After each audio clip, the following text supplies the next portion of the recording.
আসসালামু আলাইকুম। আলহামদুলিল্লাহ আল্লাহ তাআলার অশেষ রহমতে আমরা আমাদের ৩য় নাম্বার জমি ঘাস রোপণের জন্য প্রস্তুত করলাম। যদিও আমাদের এই জমিতে আমাদের ঘাস রোপণ করা একটু দেরি হয়ে গেছে, তবুও আলহামদুলিল্লাহ আল্লাহ তাআলা আমাদেরকে কাজটা সম্পূর্ণ করার মতো তৌফিক দান করেছে। গত ২ বছর যাবত আমরা এই জমিতে কোনো ঘাস রোপণ করি না। যেহেতু আমাদের অন্য জমিতে ঘাস ছিল, সেজন্য আমরা এই জমিতে শুধুমাত্র পেঁয়াজ আর রসুন চাষ করতাম, পাশাপাশি সবজিও চাষ করতাম। আলহামদুলিল্লাহ গত ২ বছর যাবত আমরা এখান থেকে বেশ ভালো পরিমাণের সবজি উৎপাদন তো আমরা করেছি। এবার এখানে সবজি চাষ করব না। কারণ যেহেতু আমাদের ঘাসের চাহিদা এবার একটু বেশি। তাছাড়া আমাদের এখানে খ্যারের দাম প্রায় প্রতি মন ৳৭০০-৮০০ হয়ে গেছে এবং ৳৭০০-৮০০ মন খ্যার খাইয়ে কখনো গরু পালন করে লাভ করা সম্ভব নয়। নেপিয়ার গাছ বিভিন্ন পদ্ধতিতে লাগানো যায়। আমি আপনাদেরকে আমার আগের ভিডিওতে দেখিয়েছিলাম আমরা কোন পদ্ধতিতে ঘাস লাগাই। তাই এবার আর দেখানো অতটা প্রয়োজন মনে করছি না।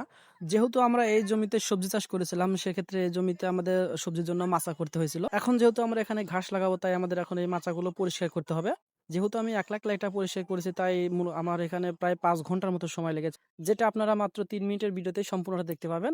আসলে এখানে আমার প্রচুর পরিমাণে কষ্ট হয়েছে এটা পরিষ্কার করতে। কিন্তু কি করতে হবে, আমাদের যেহেতু ঘাস লাগাতেই হবে, সেক্ষেত্রে আমাকে পরিষ্কার করতেই হবে।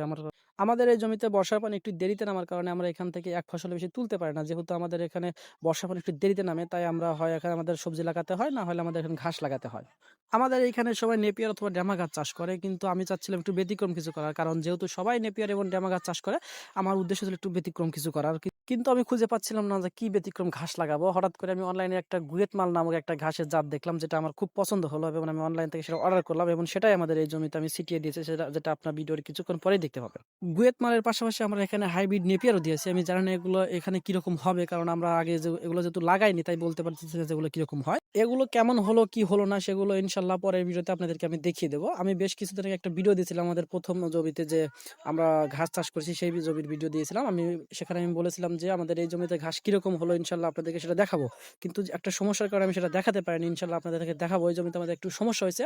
কি সমস্যা হয়েছে, কেন হয়েছে, সেটাও আপনাদের সাথে তুলে ধরবো ইনশাল্লাহ। আমার অনেক আগে থেকেই ইচ্ছা ছিল যে আমাদের এখানে যেগুলো চাষবাস হয় না, আমি সেগুলো করব। কিছু ব্যতিক্রম জিনিস চাষ করব। কিন্তু কিভাবে করব আমি সেটা বুঝতে পারতেছিলাম না। তাই আমাদের এখানে যারা অভিজ্ঞ লোক আছে আমি তাদের সাথে কথা বলেছি এবং আমার কিছু প্ল্যান ছিল, আমি তাদের কাছে শেয়ার করেছি। কিন্তু তারা আমাকে বলেছে যে আমাদের মাটিতে নাকি এগুলো হয় না।